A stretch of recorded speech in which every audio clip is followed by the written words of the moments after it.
truck, classic, playing a banjo. And I went and bought some vegetables, and he said to me, "Well, hon, you're just cuter than a speckled puppy." So I fell in love with him, and then I fell in love with Kentucky. I went ahead and packed all my things. I had a practice and a tenure track position and all kinds of shiny stuff. And then I found Kentucky, and I moved. And I found a beautiful log cabin in a holler called Disputanta between Berea and Mount Vernon. And I approached this wonderful Appalachian warrior, Pat Miller, who's here, who had a private practice, another LCSW, above the coffee and tea company. And I said, I'd like to start a psychotherapy practice here. Can I rent your office? And she was the most welcoming, loving, as you all are, salt of the earth. And she said, of course. And she accommodated me. And then her business partner, Pat Jennings, and her, when I actually signed the paper to the log cabin in the holler, in Disputanta, left me at the door this hair color. It was red. And he said, Copperhead is not a hair color here in Kentucky. I learned that because I saw one on my wood pile, and it stuck right there. So I remember that. So I want to dedicate this love letter to Kentucky, to Pat Miller, and to all of you who have welcomed this brown person who belonged here. You didn't know where the hell she came from and why did she talk so funny.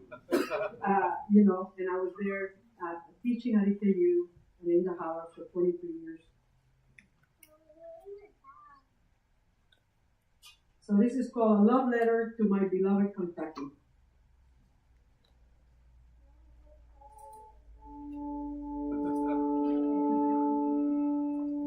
Life is good, folks.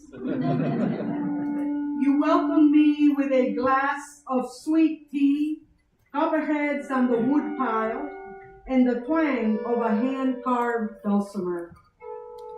You taught me how to make cornbread on the wood stove, and that black beans were not from around here. You showed me the art of storytelling, where the fact and fiction merge to capture the essence of the region and its complexity. You wrapped me in a handmade thatch quilt and planted my rural Cuban food. Those R's are still hard, folks. The rural Cuban roots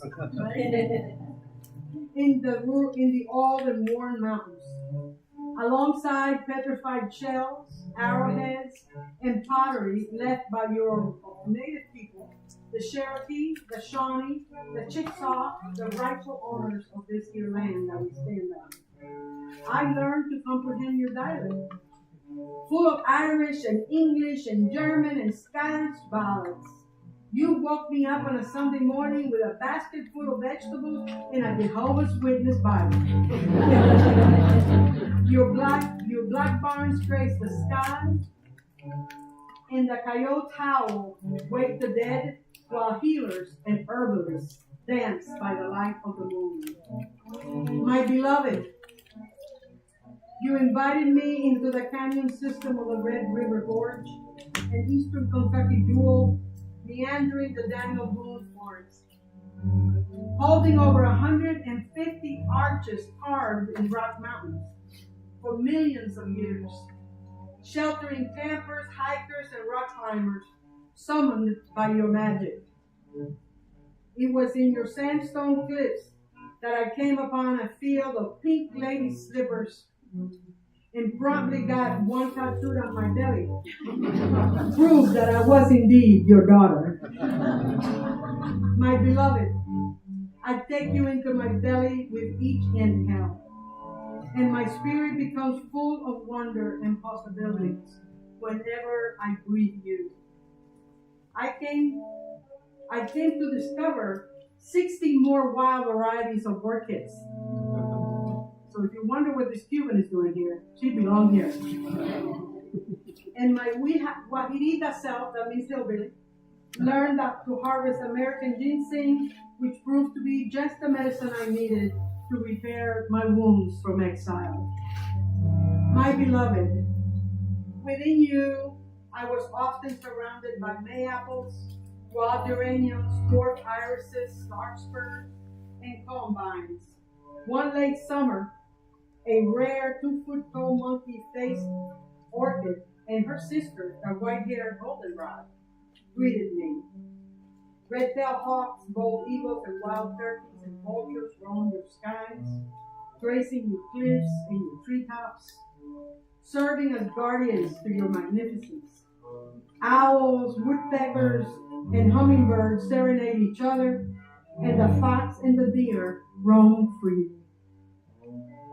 While timbered rattlesnakes nap on your warm and worn rocks. My beloved, you gifted me your native son. His name is Straub, and I proudly carry his name. I got married at 62. I'm a late bloomer. I'm not the marrying kind. I told my father I wasn't born to change diaper and wash men's underwear. And he said, you gotta get married and have babies. And I left home at 16. And here I am. So glad. Within your welcoming embrace, I found my voice and claimed my place in this United States. Among your gifted writers, poets, and storytellers, I claim you, Kentucky, as my home, and will forever be your daughter. Cuban by birth and Appalachian by the grace of God, know that your beauty takes my breath away every day and steals my heart daily. Yeah.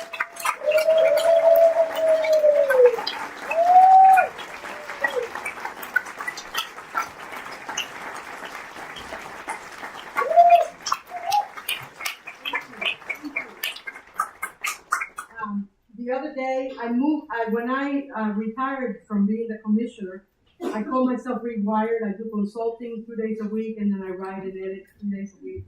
And it was raining. And I love rain, and I love the sound of the rain. But I started to miss the sound that rain made on top of the tin roof in my log cabin. So this poem has not been published, and you're the first ones to hear it. Except my writing groups on badasses are here. So this is called Rain on the Woodpile. Yeah. I'll take the band anyway. All right, use him, Marta. I do. And I do. Right now you're getting to be blushing. I haven't read anything from Mermaid Music yet. This is just good old Appalachia stuff. Okay, Rain on the Woodpile. The warm summer rain soaks the perfectly aligned tree trunks on Mrs. Venerable's woodpile. She is our matriarch. The drops dare to disturb the resident copperhead's afternoon nap. Rain crunches the thirst of pawpaw trees, fills the cistrus, displacing the salamanders. The sweet smell of cornbread baking masks the smell of tobacco and beckons for a pot of collard greens and soup beans. The rain rushes the gravel and fills the potholes. The beagles howl in pursuit of rabbits feasting on the vegetable garden. Thunder wakes up the cat sprawled on the front porch swing. Thank you.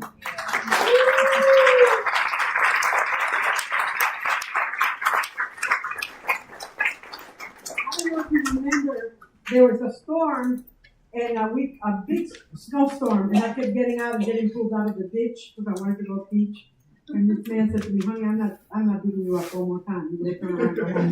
So I went home and started to make black beans and cornbread to deliver to the holler because they all had fancy electric stoves and we had no electricity for a week. I don't know if you remember that. So I made black beans on my wood stove and cornbread. And that's when Mrs. Venerable said to me, Well, honey, didn't you think you cooked the beans just a little too long? Home, sweet home. All right. So next, I have the honor of introducing one gifted Appalachian brother, poet. You know him. He lives with you, among you. His name is Hasan Davis. He's a poet, storyteller, and nationally recognized speaker whose work blends history, justice, and hope. A former commissioner of juvenile justice for the Commonwealth of Kentucky. He draws from lived experience to explore resilience, identity, and transformation. He is the author of 4 books, including the poetry collection Human Rights. His work often centers on the power of story to help people reclaim their voice and imagine new possibilities. Davis is also known for his living history interpretation of York, the only Black member of the Lewis and Clark expedition. Through performances, writing, and public programs across the country, he helps audiences rediscover overlooked voices in American history while reflecting on what those stories mean for us today. A big round of applause for Hasan Davis.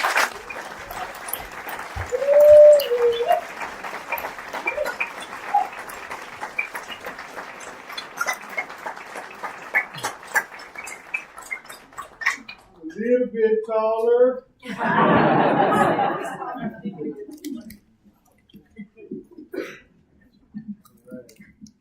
Check, folks. Thank you.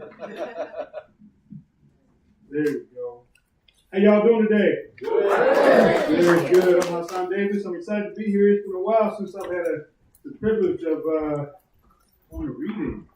And I sent notes to Marta about what I was going to read, and about an hour ago I changed my mind. The light of neurodiversity, navigating the world with ADHD, dyslexia, dysgraphia. You don't know. I don't know where we're going to get every couple of minutes. So, but I'm excited. So I think this first set, I want to talk about challenges, and that's where we'll start. And then the second set, we'll talk about hope. I'm going to start with a piece that I wrote 40 years ago, and it has become my grounding piece of my stories, how I hold myself, my family, my community. So I'll start with that, and we'll go from there. It's called Berea Song. Y'all remember that song by Bill Withers, Lean on Me? You know how it goes? Yes. Sometimes in our lives, help me out. We all have pain. We all have sorrow. Hands in the air. But if we are wise, we know that there's always tomorrow. Anyway, see, that was a song on the radio the day I got the news. I was at home by myself, had the radio turned up kind of loud, and I guess I was trying to sing, and the phone rang. Hello, I said.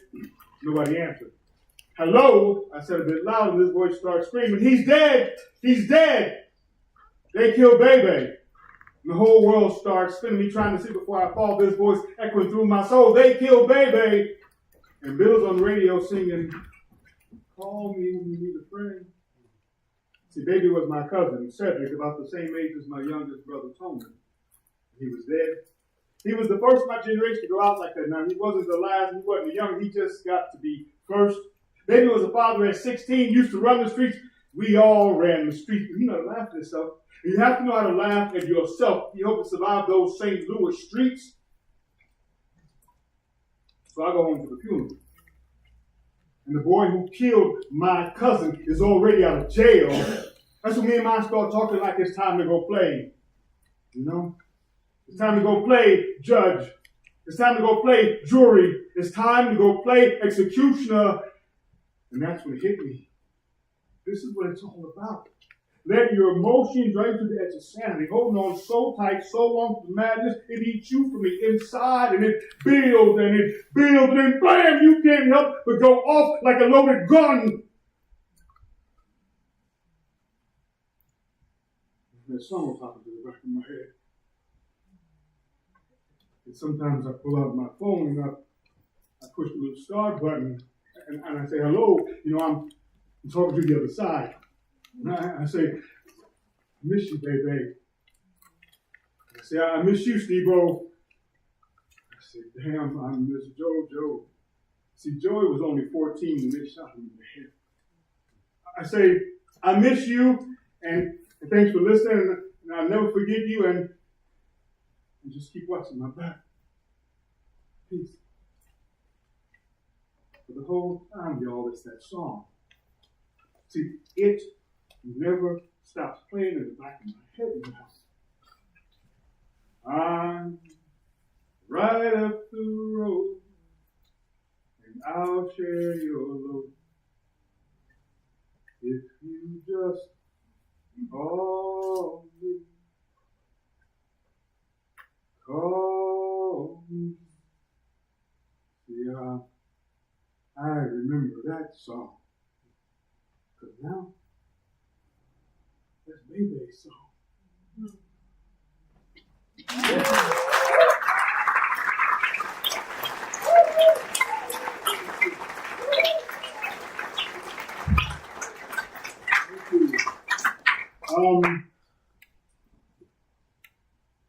Interesting times, interesting places, interesting things going on in the world. The next piece I want to share is called Southern Brother, and I wrote it because of this realization of how easy it is for folk who are navigating the same challenges to see each other as the problem, their problem. And so I wrote this some time ago before this moment here, but it seems to be very appropriate to this moment here. It's called Southern Brother. He arrives at the corner in the strokes between dawn and daylight, in rain, in cold, in heat. He stands waiting to be seen for more than his cheap labor his work-worn hands have earned, making America great.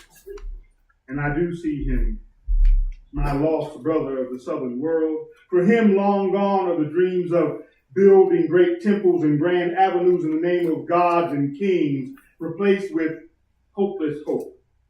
More menial labor, less supporting pay as if actually paid at all. Because like other casualties of the slaver's world, there are few voices that will champion him in the light of day. I watch as a truck approaches, slow and deliberate, no lights to break the last darkness that settles the world and the cold hearts of God-fearing men. Go home or we'll send you to hell! A well-manicured voice fires from the safety of tinted windows. But my brother barely stirs. Just a step back and I catch a knowing stare as if he confirmed he has returned to his home and to hell in the same footsteps. I want to reconcile our forced war on poverty, black and brown facing off like there's a prize for being next to last. But the newspapers fuel the fear, and the Patriot Guard fuel the hate, and the politicians fuel the lies, all refusing to allow a real alliance to birth itself. So I just keep watch from my own space.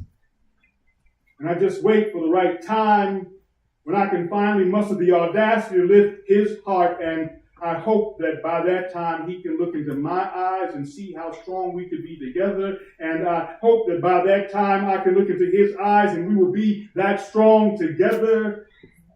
But for now, he just arrives at the corner of the strokes between dawn and daylight. In rain, in cold, in heat, he is waiting to be seen. And I do see him. I'm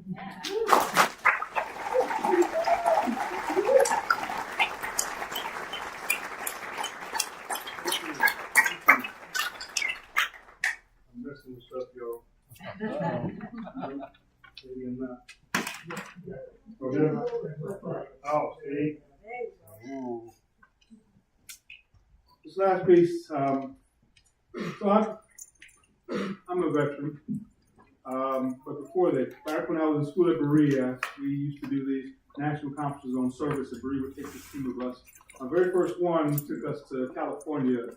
There were 2,000 students from colleges across the country who came together, descended for a week to do service, to do justice, to create space. And they assigned me to a homeless shelter. And there I met, encountered, and supported for the short time I was there, veterans and folk who were navigating the world without as much as they deserved. And I wrote this. It's called Aces. He looked into my face, his one good eye dancing in the confusion that were his thoughts. Told you I could fly, he said, then coughed up something unrecognizable. I am a pilot, see? I know the old man with the unnatural curve in his back from sleeping in cans and hiding in doorways wasn't even 45. He removed an iron cross with tattered ribbon from a hole in his outer layer of clothing. My secret pocket, he whispered. Sure, Ace, as he liked me to call him, could remember the war like it was yesterday, because that was the day he became MIA, that's Missing America. It's a post-war condition that captures so many who gave more than they had volunteered. Many returned mentally or socially bankrupt. Ace was just another example. The American dream turned nightmare. Thanks for the emergency fuel, partner, he stuttered, then slurped down the last bowl of cold soup. I got me a stealth mission tonight. But I'll be all right. And if you hear from Uncle Sam, tell him I think I'm ready to go home. If they don't need me no more, I mean, he paused. But as soon as I get the thumbs up, he turned back into the darkness that was the city around us. I'll be ready to go. Pulling his goggles down, he looked back over his shoulder. Tell them as long as they keep that light burning, I'll find a way home. Don't y'all worry about me. I'm American made, boy, dependable and strong. I'm always going to find my way home. As he spread his arms and glided into the darkness, he repeated his promise. I'm always going to find my way home. With that, he disappeared, and standing in the darkness, I whispered a short prayer for his fading words. Then I reached up and turned on my porch lights. Because, I mean, who really knows how many more aces we got out there running low on fuel? And maybe if I keep one more light burning, an ace or two might recognize it way off in the distance, and maybe one day they will all finally come home.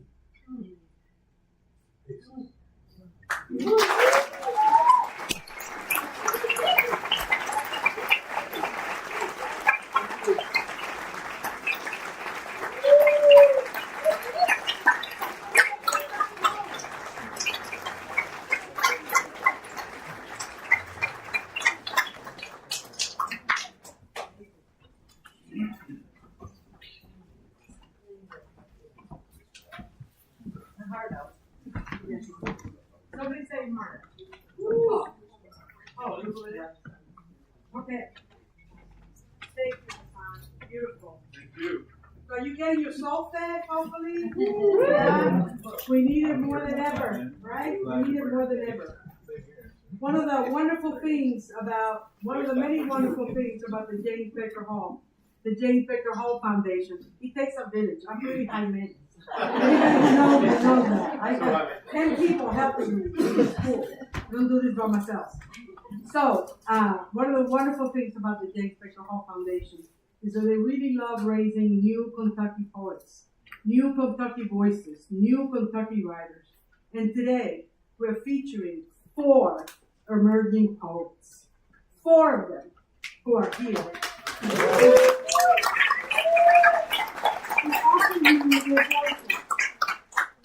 The first one is una querida hermana, una guerrillera, una mujer que hay que tener ovarios para poder estar al lado de ella. So, Alene Grullon, Alene Grullon is a multidisciplinary facilitator, a poet, a sacred space maker, and healer, whose work is rooted in her Afro-Dominican heritage and informed by lived experience, ancestral knowledge in her Afro-Dominican heritage, and informed by voice, is guided by memory, cultural witnessing, and many nourishing servings of mangú and pernil. Please welcome Alene Grullon playing for us with her voice, not my concern.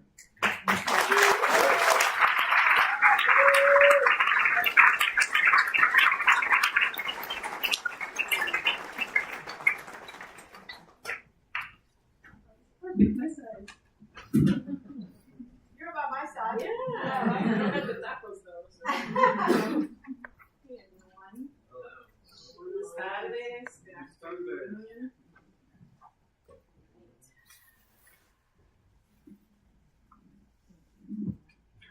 Thank you. Me llamo Berea. Repeat after me. Me llamo. Berea.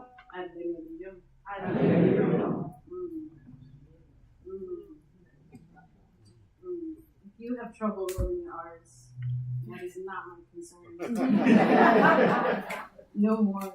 If you have trouble assuming where I'm from, where you think I belong, because somewhere along the way of your social development as a member of the species we call Homo sapien, a presumption of death to my people, Taínos, our connection to Kemet and faraway galaxies, has woven itself into the immoral fiber of a not-so-United States of North America that is sick with internalized isms, that the kind that fester, manifesting, necrotizing fasciitis, soul loss, and mass genocide.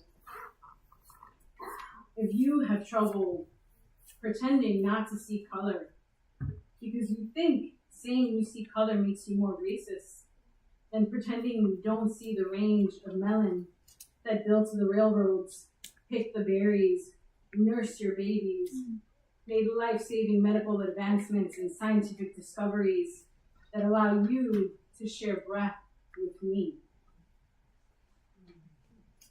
If you have trouble understanding why those people just can't go back to where they came from, because you somehow missed that those people were kidnapped in the dead of the night, white savior, captor, colonizer, completed suicides by duress, forced into a diaspora to lands, oceans, and thousands of miles away, and still, hundreds of years later, those people indomitably seek tangible evidence of bloodlines and family trees, an erasure of generations. If you have trouble understanding why those people just can't go back to where they came from, because you somehow missed that most of what you consume, ingest, enjoy, is made where those people came from.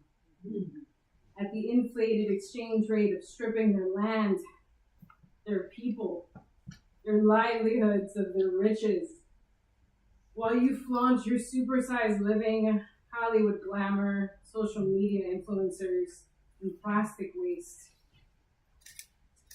If you have trouble accepting that the bodies and sexual organs of another and how they may or may not engage with another consenting being are none of your mother-loving business. Unless you want to watch, because that's the sort of thing you're into. No yucking your yum here. It still ain't your business. If you have trouble remembering your own flight from repression and violence, for being and breathing, and you sought refuge in places new to you, where you were received with curiosity and generosity that were somehow mistaken for lack of strength and intellect. If you have trouble, I hope you've been listening closely, so that the vibrations my mouth makes meet the frequency in you that remembers. That the systems of oppression created from scarcity and fear are a distraction, a disembodied attempt at reconnecting you with your own power that sits right below your ribcage and emanates beyond your vessel, awaiting excavation of hardened and brittle layers of shame, fear, abandonment, and truths too hard to bear. It awaits your rediscovery. That is of my concern. Me llamo Evelyn Medina.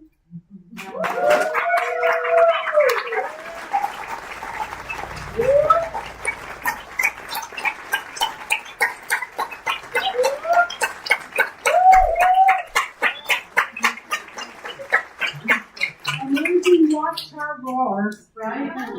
In the words of the co-founder of the Appalachian Poets, Frank X. Walker and Nikki Finney, started the Appalachian Poets to bring light to the voice of those of us of color living in Appalachia. And Nikki Finney spoke at Transylvania University. Thank you, Brian Richard here. Yeah. And she said in her speech, she challenged us poets and those consumers of poetry. And she said, now more than ever, poetry will save our humanity. And here we are, saving our own and each other's humanity. Thank you all.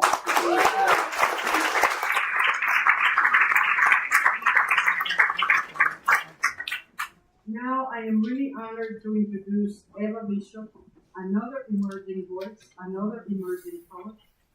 Eva Bishop is a junior at Lafayette High School.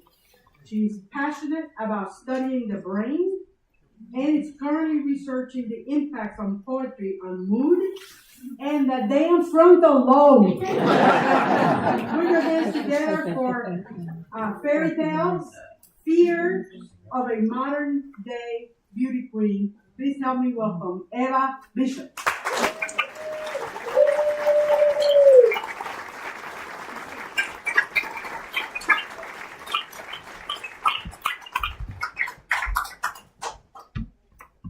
Oh my goodness. How do you follow someone so well spoken? Right. All right. This, I guess I'll give a little background. I wrote this a while ago. Actually, I've only recently modified it, and it's it kind of speaks about being a young woman and dealing with beauty standards, and especially certain societal things that occur sexually that are really hard to go through. Fairy tale fears of a modern day beauty queen. You wonder the truth to fairy tales.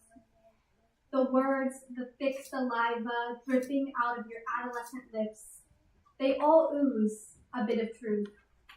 Alice's wandering delusions, her hallucinations, figments, and creatures of conscious nightmares.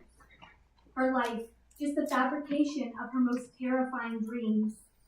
Her gentle, porcelain bones crack under forceful pressure as the world teases her, licks her, and strokes down her neck and her juvenile body, beckoning her with promises of escape.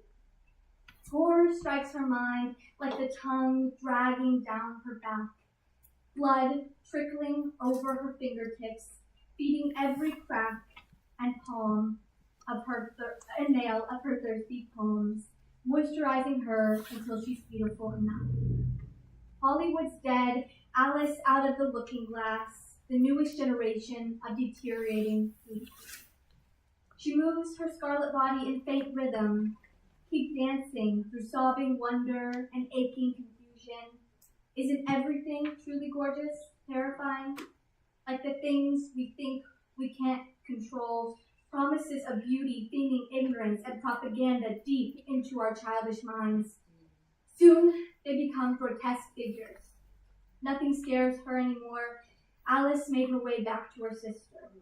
Life is beautiful, but you don't have a clue.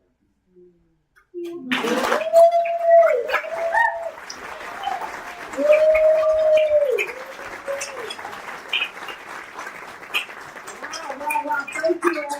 Amazing. That's amazing. We're going to take a short break for you to move your booty. Open up your heart a little more, because we got a lot more coming. And we need a lot of room in your heart and in your belly and in your throat for what's coming next. It's also a good time to shop our swag. We have pens, we sign, we have signing sheets, we're covered. and you also want to get some wonderful juicy stuff from the cafe here. So we will be back at 2:10. Move around, hug each other, bless each other, and get something to drink and come right back. Thank you.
A long time ago, taking the mic.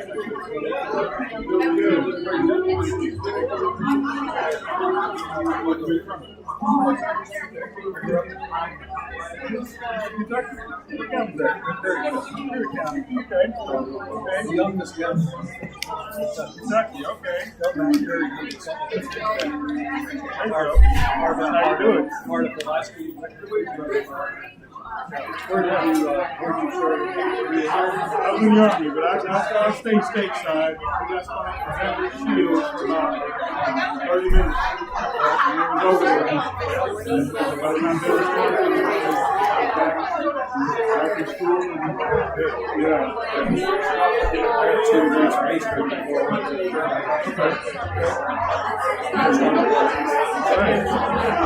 The tanker? Actually, I was transportation. I was too. I had a secondary data process. Okay. Let me get out of the truck. Air conditioned job in the Army. Back in the 70s. You nailed Lacey's when you nailed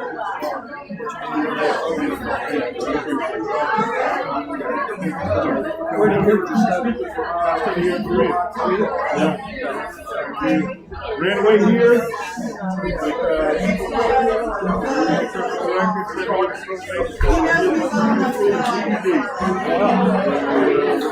I'm making a stand, so that's what you call it. that's it. That's exactly it. Yeah. That's what it likes to be. So live here. Yeah, we ran out of town, but yeah. I met my wife here. She runs a rural, the property serves rural training school in Kentucky, and she serves rural communities across the nation. And so we created a career helping children and families, having in poverty and all that other stuff, raising education.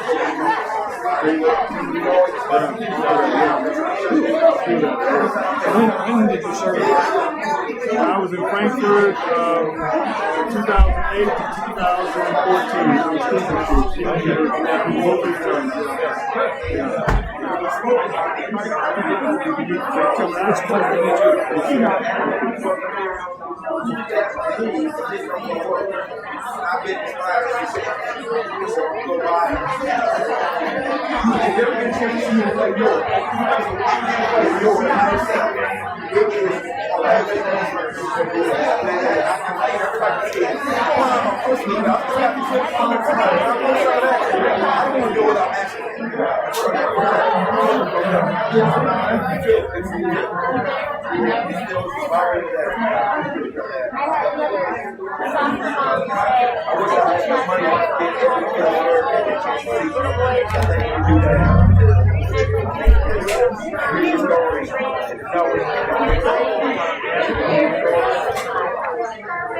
student.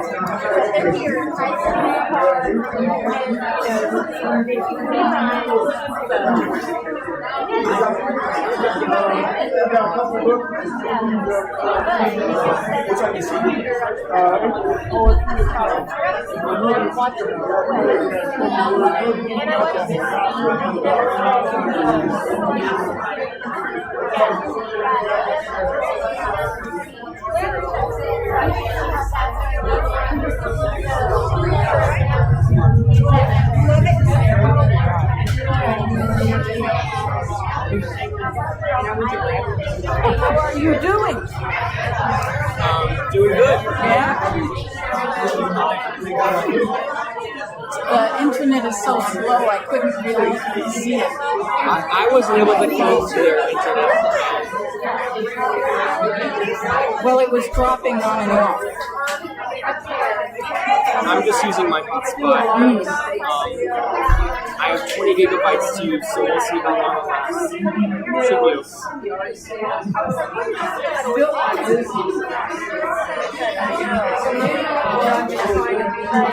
Quite a turnout. Quite a turnout. I do yard sales.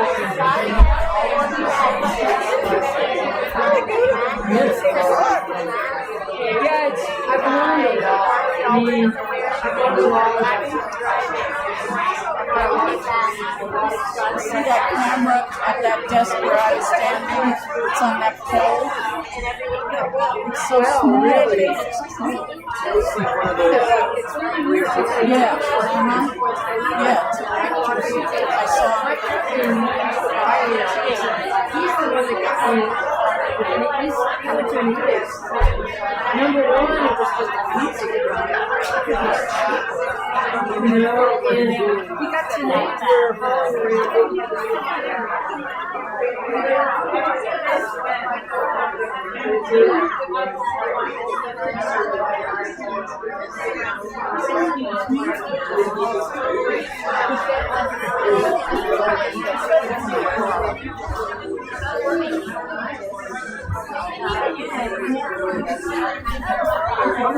let me give you a card. Let me give you a card for my business. It's, yeah, I love it. Yeah, I mean, you know,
You getting done on you?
Oh man, make me cry twice. Made me both choked up. He's done like pretty hard back. So we went to Berea, and now where is he? Production of its own. All the stories.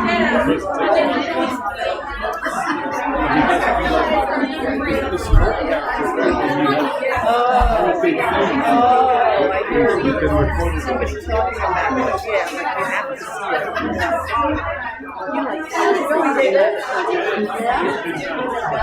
You know,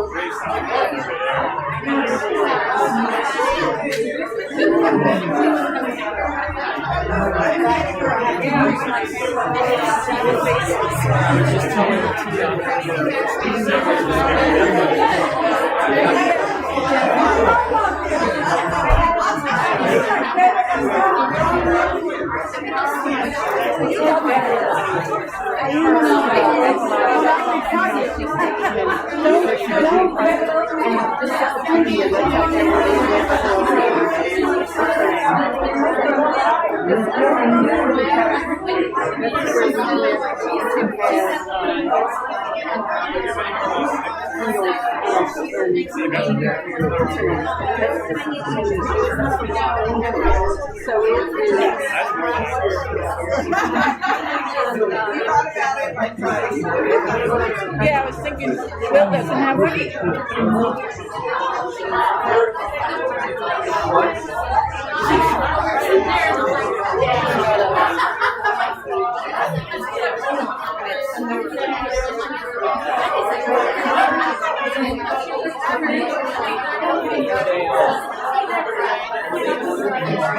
Yeah, she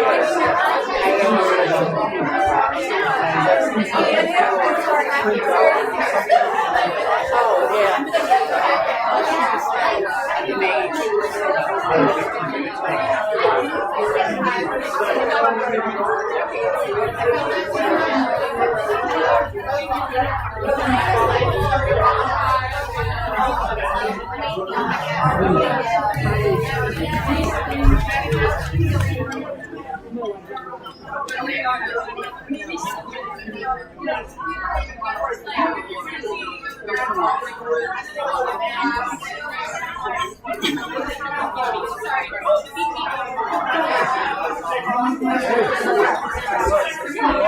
got speakers like that, you make that work.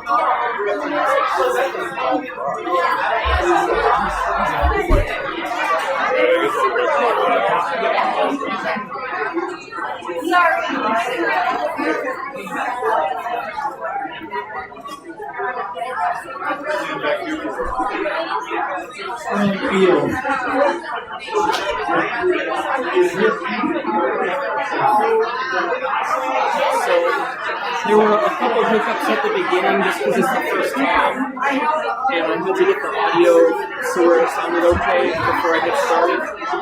But we got most of it. Is this live audio now? It is.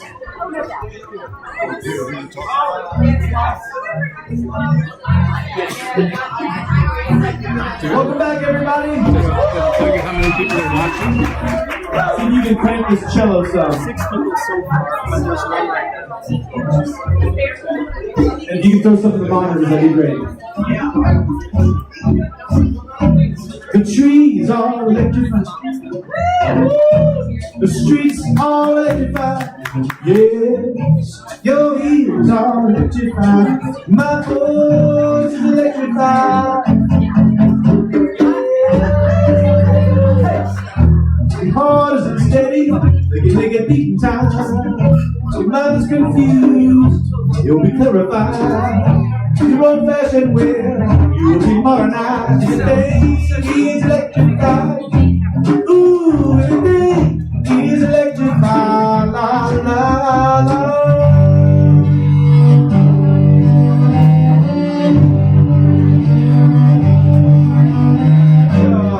Your heart is in the eye.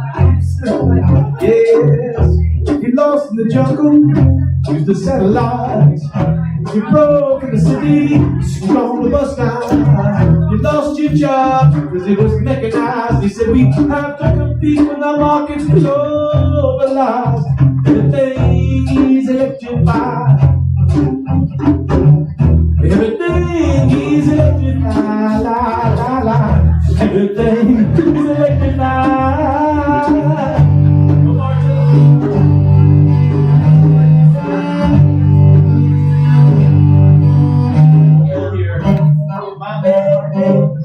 Touch the base of your spine. I feel you shudder and close your eyes. You move like a swallow when I'm in the south. Everything is electrified. Everything is electrified.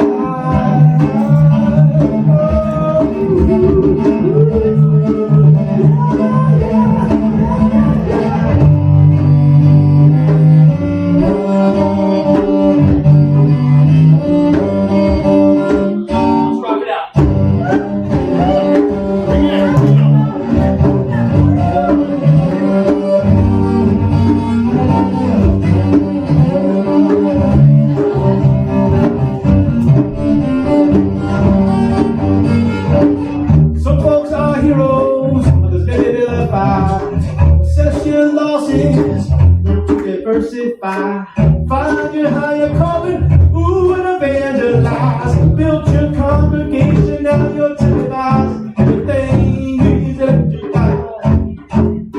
Ooh, everything is electrified.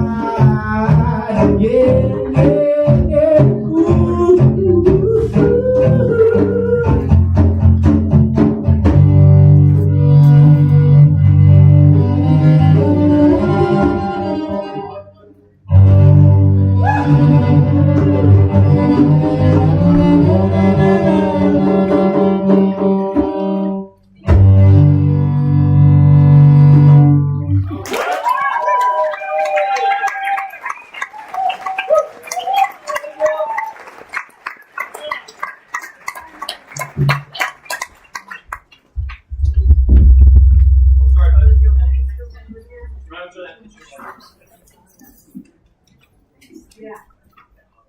Welcome to church.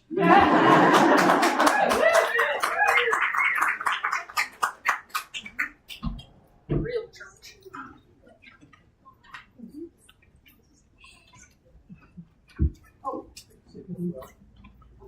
Yeah.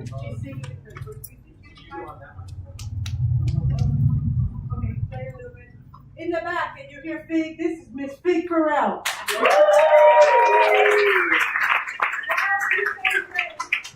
want to tell you a couple of things. One, you cannot take the Mermaid Musings book. I beg my friends who had them to bring it so I can show them to you.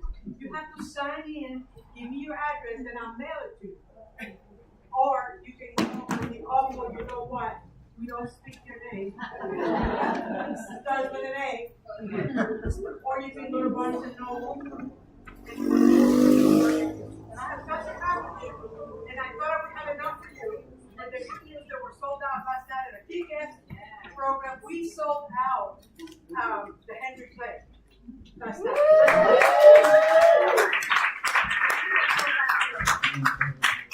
So I want to plug, if you have a child or your inner child, I want to plug Lullaby for Maddie. The illustrations are just beautiful. It is a story of a girl who really was great in the womb. She loved the ocean and the dolphins and the whales and the corals. And then she was born, she ended up on the earth, and she hated it. And she screamed and wanted to go back and wanted to go back and wanted to go back.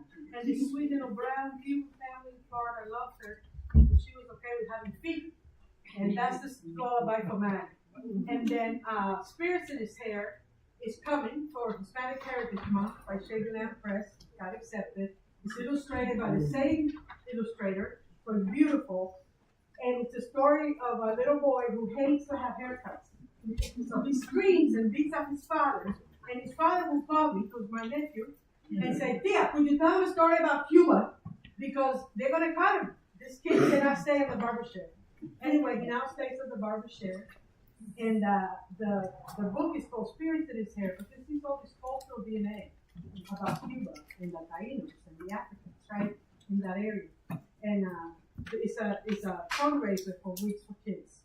So my nephew grows his hair, not afraid of barbershops anymore, cuts his hair, gets everybody else who loves him to cut his hair, and they donate him to Weeks for Kids. So it's a Weeks for Kids fundraiser. But my publisher didn't want to put it out into Hispanic Heritage Month. So there it is. What I want to say also is that these times are incredibly dangerous for us as empaths and caring humans. It's really dangerous for anybody who's not a billionaire or a white supremacist. And if you don't like those politics, I'm so freaking not there. So this song, this poem that I wrote, was when I watched a Latino family being pulled apart by ICE, with the kids hanging on to the dad and the mother just screaming at the courthouse when they went to renew their resident alien cards. They grabbed and they took the dad. And let me tell you, I don't get suicidal, I get freaking homicidal. If it were not for poetry, I will be in jail. I know it. So this poem I wrote right after that, and it's called Mercy Denied. So I am going to read it, and Fig Dead is going to play it. Because there's nothing more wonderful than a gifted artist taking your work, such as Ben and Jonathan and Fig. I told you it takes a village, right? So let me tell you a little bit about my dear friend, talented Fig. Fig's music reflects her spiritual journey and intuitive insight.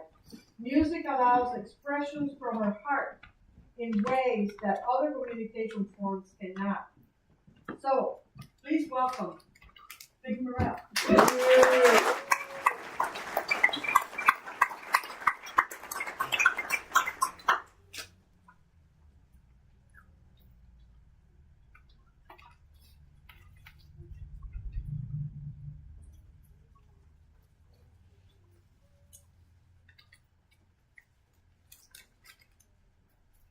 Mercy denied. Fear wailing in the winds, faces hiding in the shadows, hearts heavy with sorrow. Children's laughter silenced, fingers reaching for the future chained, prayers for mercy denied. Humanity betrayed. In the darkness, an amber remains. This little light of mine, I'm gonna make it shine, make it shine, make it shine, make it shine. Come on, be a Unitarian. This little light of mine is gonna make it shine. Make it shine, make it shine, make it shine. Again, on your own. What are you gonna do? This little light of mine, I'm gonna make it shine. Make it shine, make it shine, make it shine, make it shine, make it shine. We are here, knocking on heaven's door. Faith for us. Thank you, Lord.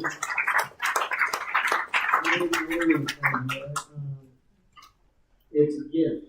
It truly is to be trusted to put music to Marta's grief, angst, and hope.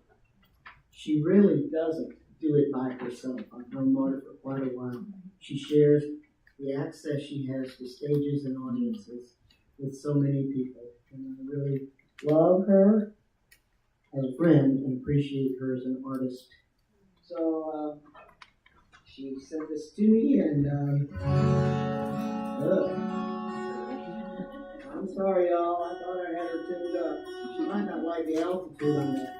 In the meantime, there we go.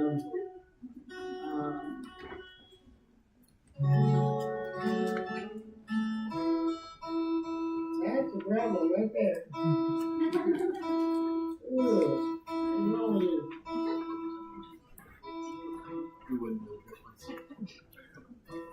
Well, it's a 12 string. It's like really moody. So I'm going to invite audience participation, which is a very dangerous thing to do. I'm going to be strumming like this. I want you to find something to knock on. Might be the back of the chair in front of you, but I want you to be going in rhythm with me. So I'll start playing and it'll be like knock, knock, knock, pause, knock, knock, knock, pause. And then at the end, I will invite you to sing with me. And when I do this, it means stop. I learned that the other night. I needed to announce that because I didn't know how to end because they didn't stop. So, anyways, this is my rendition of Marta's angst, hope, grief, all the things that we get for me. So, now. I want you to do it. This. Not. Okay, you just do that much.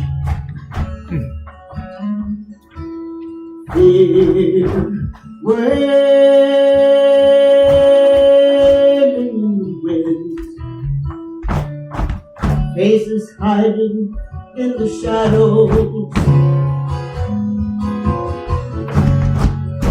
hearts heavy with sorrow. Mercy denied.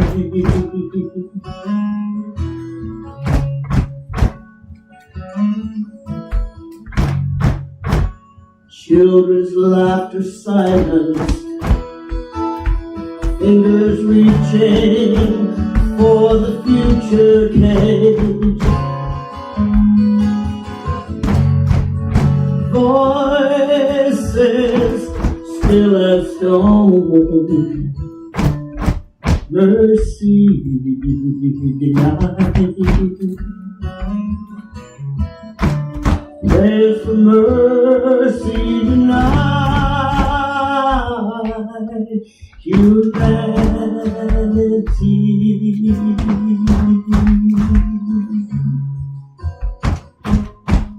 betrayed.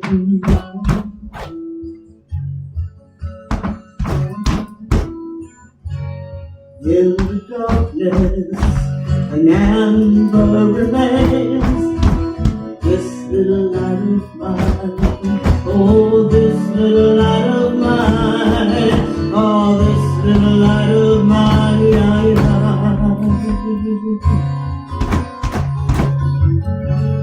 We are here, knocking on heaven's door. We are here, knocking on heaven's door. Sing that with me. We are here, knocking on heaven's door. We are here, knocking on heaven's door. Keep that going, I want to hear you. We are here, knocking on heaven's door. We are here, knocking on heaven's door. Keep going.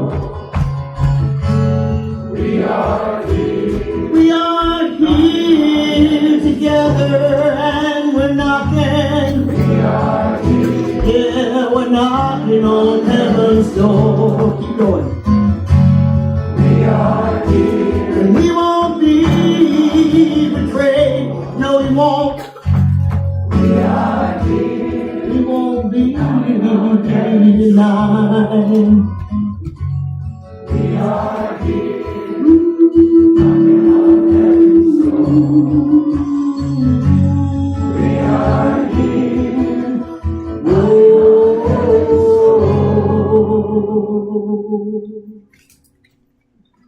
We're here together and we're knocking on heaven's door. Whoa. We are here and we're knocking on heaven's door. Yay!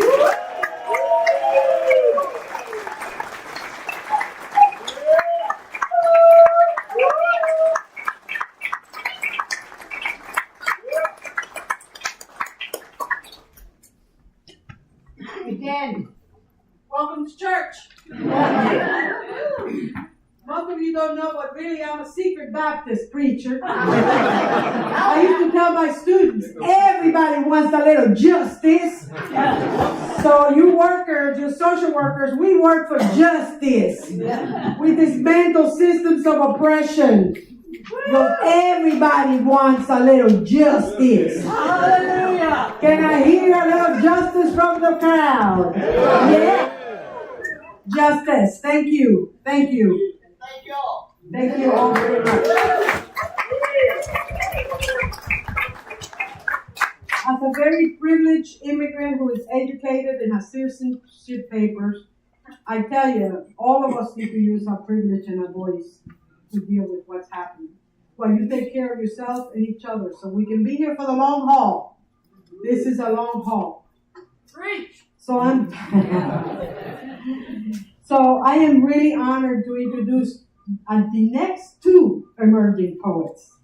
Aren't they amazing? You heard two already? Yes? We got two more.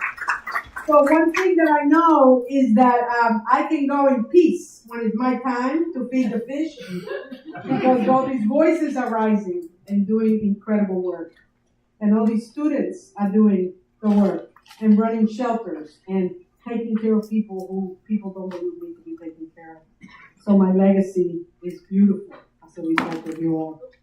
Next emerging poet is a sweet, kind, handsome, wicked smart young man who is freaking 13 years old.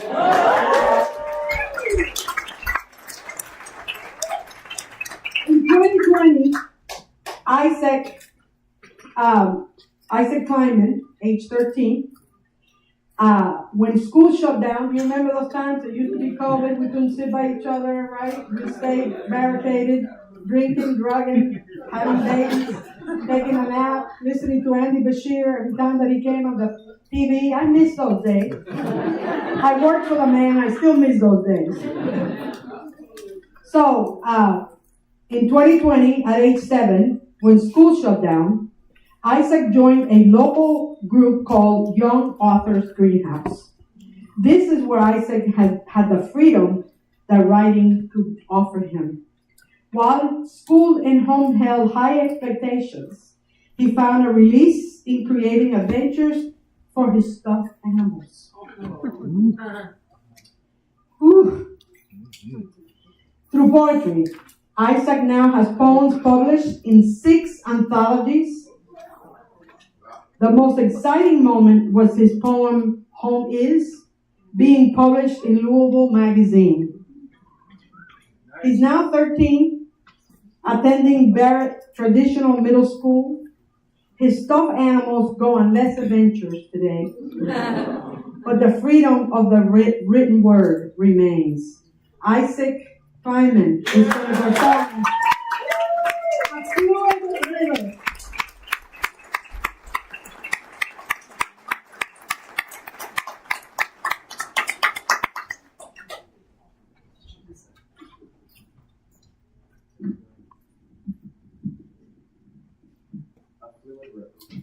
I would touch the river. I would become a part of it.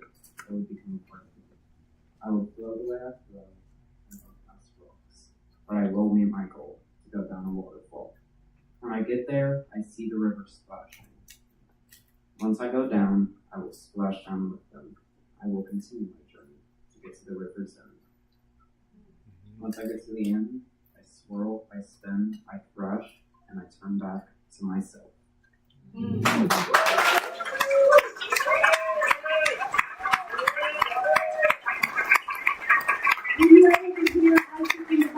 All good. Thank you so much, boys. I'll be going to your event and signing your books soon. All right. I now want to introduce the fourth emerging poet. Arabella Lee is a poet, creative, and inspiring social worker. Yes! Living in Lexington, Kentucky. Her poetry focuses on trauma, memory, and the human condition. Today, she will be reading Behind the Garage. Please help me welcome Arabella Lee.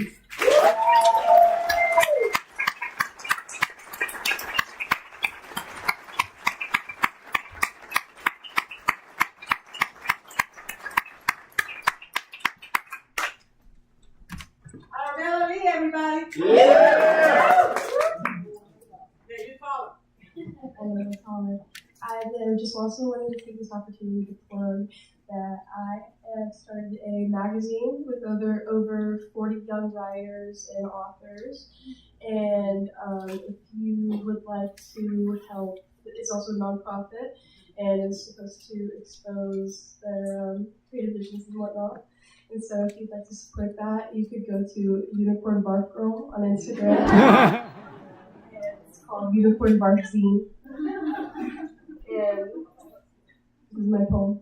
Woo! Behind the garage, there lies a pistol, swaddled in velvet and nestled between cement blocks. The clip is slick with the cold sweat of anticipation. There lies a litter of kittens, too stillborn, too clawing, crying at an empty November sky, their eyes sealed and bodies starving. There lies 2 golden-headed children in eggshell linen stained earthen and sandy, with legs scraped raw, tangled in figure eights. There lies 2 pale bodies coated in splotches, horse-fly sores, coagulated blood, mud, pine sap, finger paints, sweat that never stops pouring. I smell sex and candy here, loops on the radio up the gravel road, seeps downhill to our empty ears, as their lies slip and slide through the wrinkles of our brains and zip right back out the flies of our Levi's. Their lives that result in the kind of unknowing that makes our bodies dangerous. Thank you. Mm-hmm.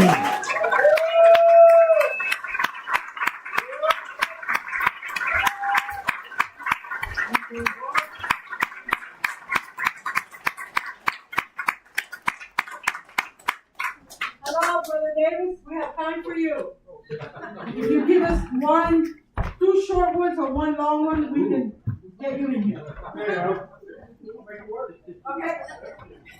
Hey, y'all. I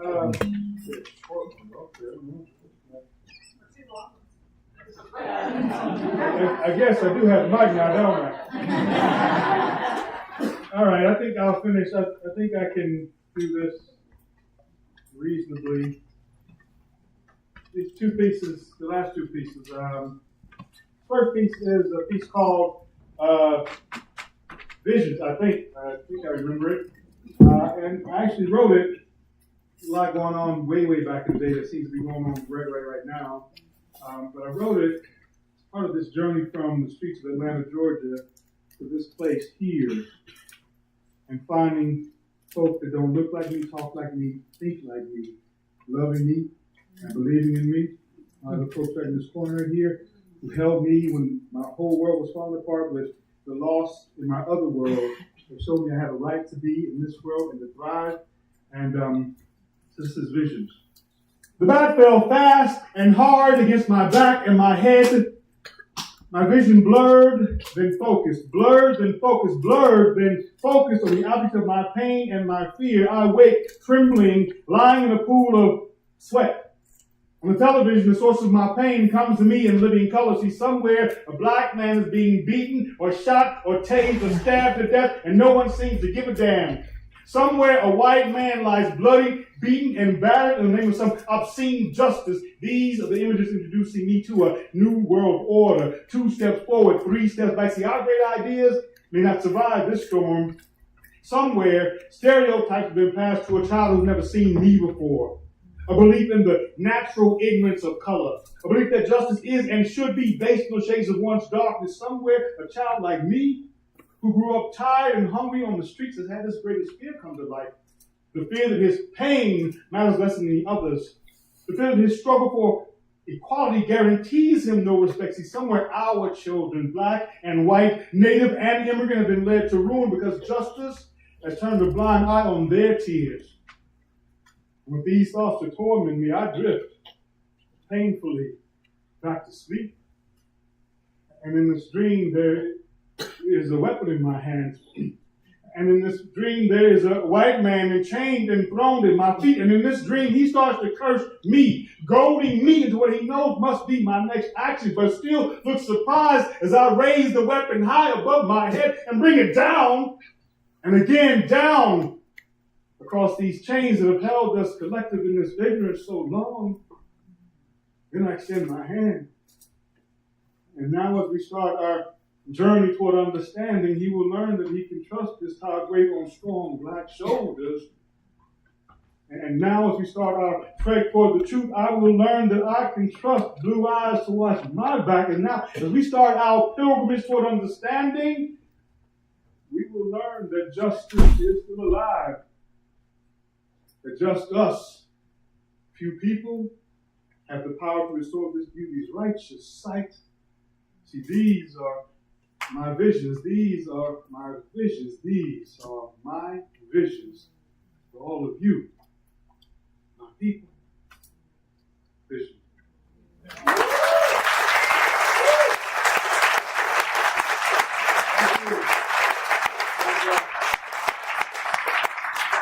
This last piece is for all of us, all the stories, all the things that we are here with. It's called We Are. And I'm just going to see what I can get with it. We are bean pies and burritos, brats and baklava, fried bread, bok choy, biscuits. We are soul food.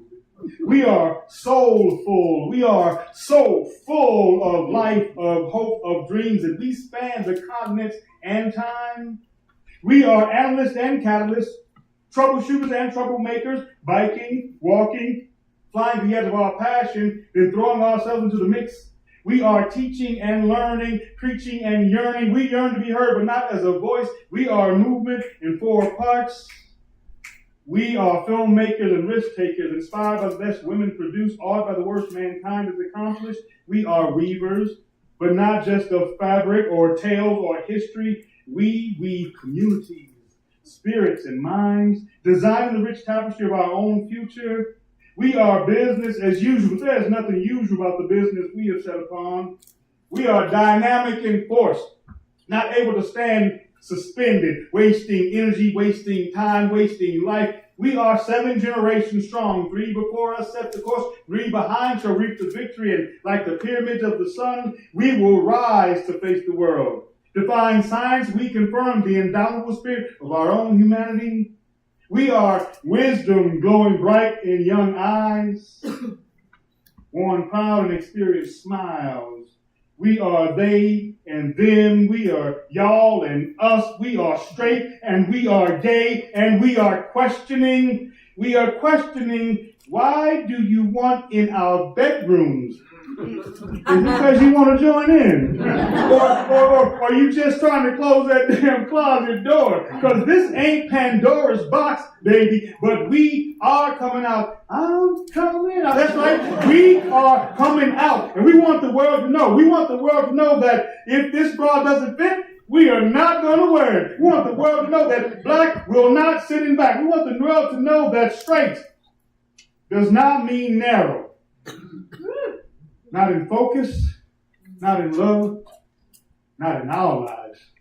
We are sons and daughters, mothers and fathers, some grand, some great, all young at heart. We are survivors of urban sprawls, dreamers of rural expanses. We are American by birth or by right or by choice. So we are the ones we've been waiting for. We have been waiting for a sign. We have been waiting for the keys. We have been waiting for the truth. Because unlike those few good men, we can handle the truth. And this truth will set us free. Free to pursue justice because we are beating injustice down. We are the American way, at least the American dream, manifested or not.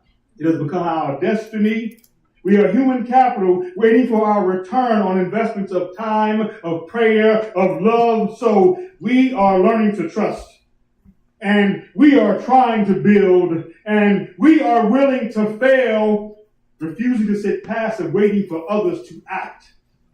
We are the next generation, not to be confused with the first generation, not content to be the last generation. We are simply the next incarnation of the world we dream. We are of ancient thoughts. We are of universal truths. We are unwavering faith, and we are just getting started, and we are just getting started, and we are just getting started to live, to love together. Yeah. Right here, right now, we are. It's y'all.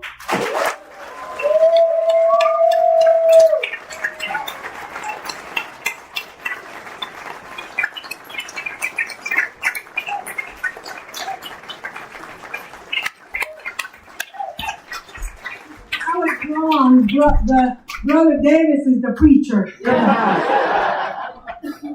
All right. So I'm going to read just one poem from the sexy part of Mermaid Music. Just to give you a little foreplay into what's coming. So I turned 72 on Tuesday. I keep it juicy and brown don't crack. So I invite you all to keep it juicy. Remember that sexuality is sacred. And it's the same dance. Right? And that erotica is not pornographic. Right? It's about sensuality. It's about love. It's about breaking boundaries. So I'm going to give you a level 1 from Mermaid Music. It's called Strawberries in July. My need bites the plum of your mouth with desperation. Kissing your eyes, squeezing your tight shoulders, restraining my need to mark you. I have been waiting for your nibbles and bites, your thrusts and unrestrained desires a long time. With you, I went so far as to believe in angels. Next time, I will bring you wild orchids and do to you what summer does to strawberries in July.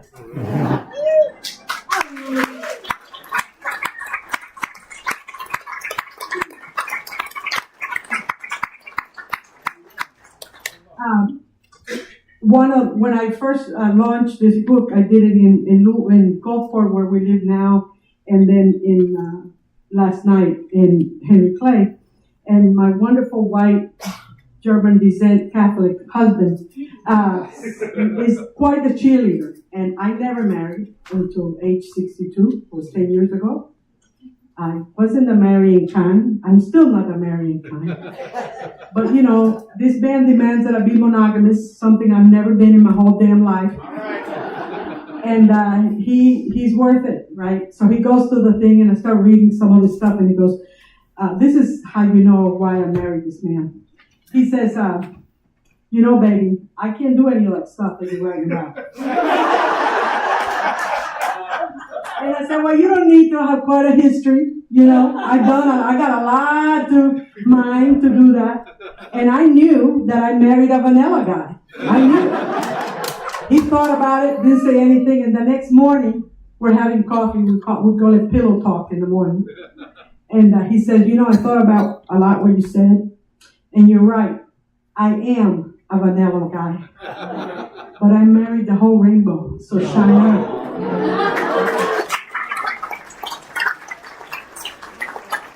Yeah.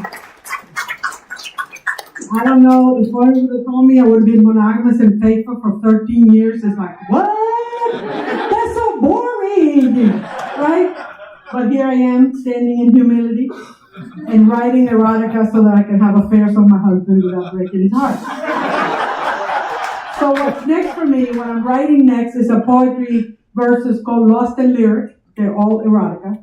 And a novel that flips the erotic romance paradigm. Usually you have a tall, handsome billionaire that's well endowed and kind of a young woman who's helpless and in need or traumatized. Well, it's the reverse. This is a 60-year-old with a 40-year-old hottie. And they live in Montpellier, France, and there'll be poems back and forth as love letters. So that was going to be hot too. So having an affair with this hottie, who's 40 years old, on the side. He's my side guy. So we're gonna Jonathan Cowherd is gonna perform the Howl of Love with me. Jonathan is a native Louisvillian who grew up learning music from his grandmother and singing in church choir. His mother started him off on piano and other instruments, including guitar. He found his way to the drum and has continued to drum with other performers around Louisville, giving back to the community at events like the monthly Urban Goat Walker Coffee House on the second Saturday of each month in Lexington. His music is a meaningful part of Jonathan's life, and he's grateful to be here today sharing it with you, and I'm honored to share the stage with my brother, Jonathan. All right. So the Howl of Love, this is from Tangled Sheets, the erotic novel coming up to keep you awake and juicy. And my goal is to bring sexy back to senior citizenship. So let me see if some of this does it for me. The big quote last night at our event was, I don't know whether to go home and write or go home and masturbate. And I said, you gotta do both. So this is called the Howl of Love. I want to drink you as sacrament. Kneel at the altar of your thighs. Worship at the cathedral of your pelvis. I want to kiss the space beneath your spine because there lies the portal to your soul. I want to deposit my broken prayers in your silence, to build a sacred monument to my brokenness between your rib cage. I have excavated my pain for years. With one gentle touch of my elbow, you found it. The morning we first met, you left me cold. With each subsequent touch, you honor the hell I've walked through to dare to tremble underneath you. Loving you is the map to my journey home. With each step, my moans sing the chords to Hallelujah, Hallelujah, Hallelujah, Hallelujah. You show me the pleasure I never dared to dream. You awaken my deepest need to surrender. I am yours to tease, to satiate, to excavate. And the answer is always yes. Not sure if you understand how I intentionally dance with your beast, knowing that you would eventually devour me. I don't know about you, but I have begun to miss you. I look for you on my pillow each morning. I visit you in my dreams, and each day I wake without you. I settle for the sunrise. Mermaid music.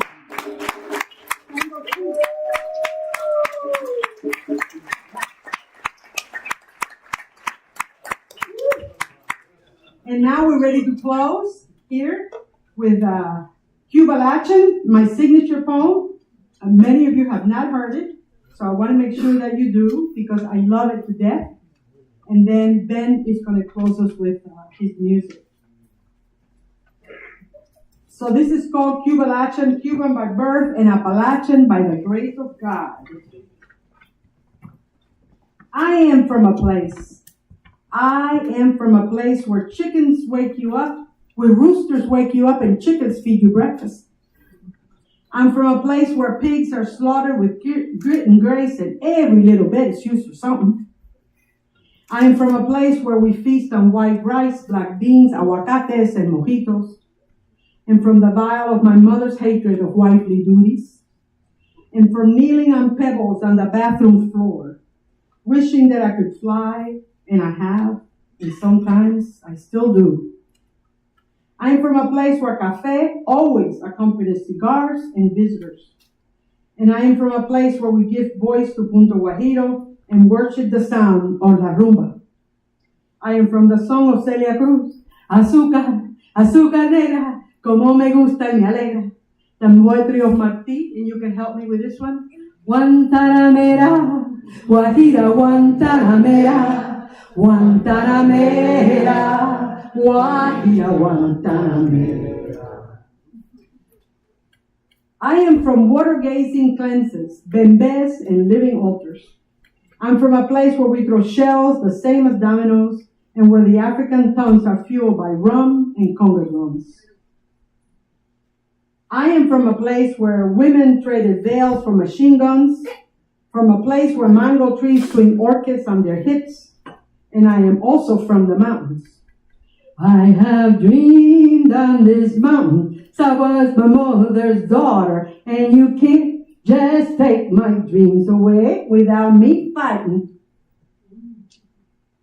I am from the sea, a warrior like Chango, fearless like Obatala, dressed in white and black like my mother, Demaya. Oh, chum, oh, Obatala, ewa, oh, ya, que viva Chango, que viva Chango, que viva Chango, señores. Those are the 7 African potencias, in case you didn't know that. I'm from a place where worn mountains touch the heavens and where hollers cradle tobacco, sorghum, and wild orchids. I'm from a place where studying on it has nothing to do with reading. Where coyotes serenade us while black barns play the fiddle. I'm from a place where bless your little heart always accompanies criticism. My students would say, "You're too tough. You're not nice. You write in red, and then you tell me to redo it." And then when I told them about, I'm a Jersey kid with a switchblade in my sock, you know what I mean? They said, "Well, professor, you can say anything to us as long as you put bless your little heart in front of it." And through 20 years, I got little hearts with bless your little heart on it from many of my students. I'm from a place where bless your little heart accompanies criticism and where we share the bounty of our gardens and the copperheads on our wood piles. I have dreamed on this mountain, so I was my mother's daughter, and you can't just take my dreams away without me fighting. I am from Appalachia all day long, but I am from Cuba at night.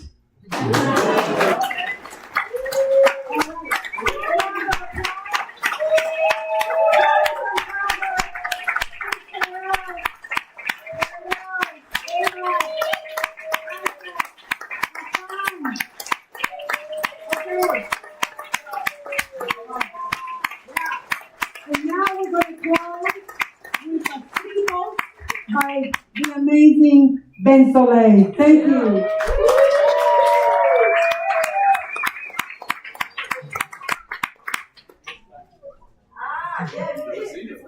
That's the first one we ever did together.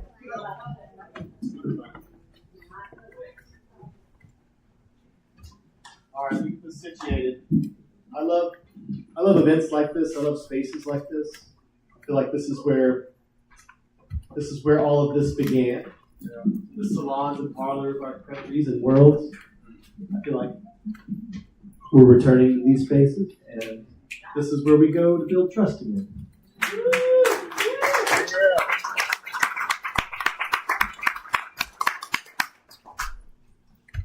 I also think that is something that a lot of the various companies and institutions know.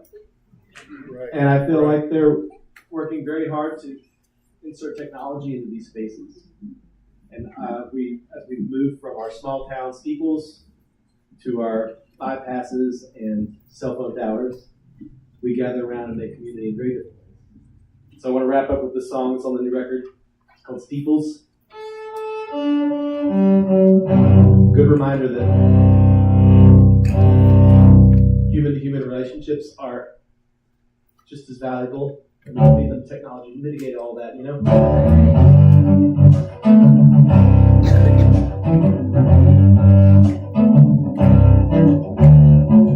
This town's an unplugged TV, full of daytime dramas and unwritten sequels on empty screens. I take the back roads when there's time to see the old churches and their withered spires. The faithful left here long time ago, but the congregation's just down the road. Gather around your steeples,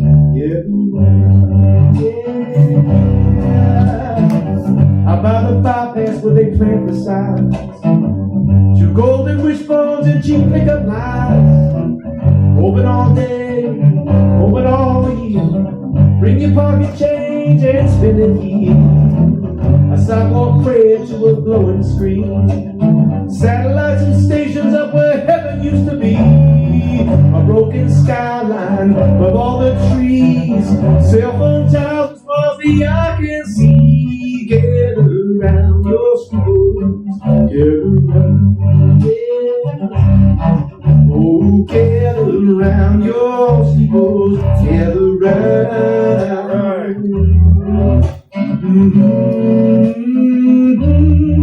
Gather around.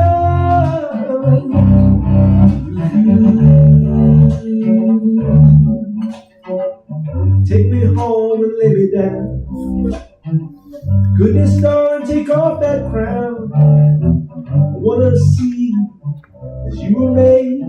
I wanna flee from that cage.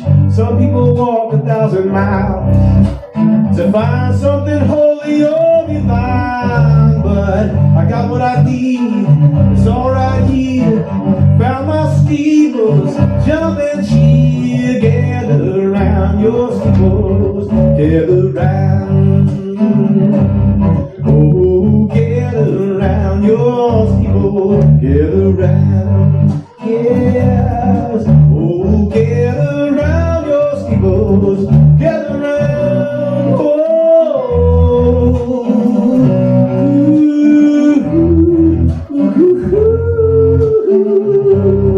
Yes, yes.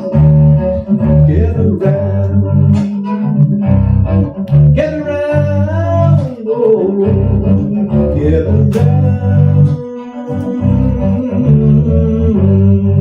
Gather round. Yeah.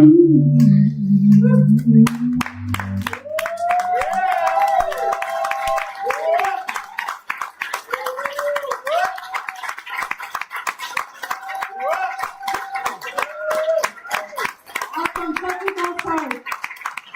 Sollee. A big shout out to Rebel for hosting us. Yeah.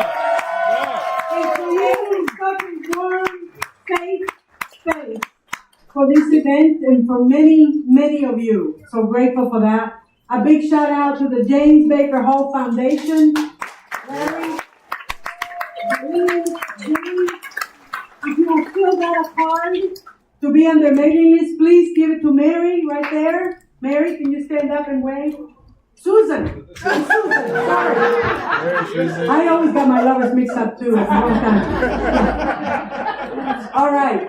So I'd like anybody who's performed to stand up. You did it.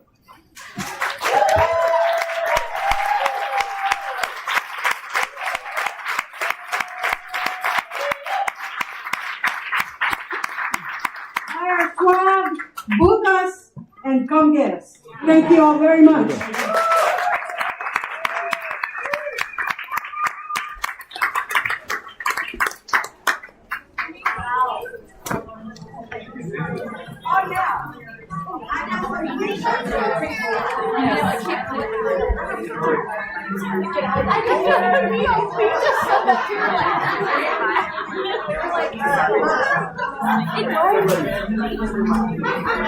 Nice.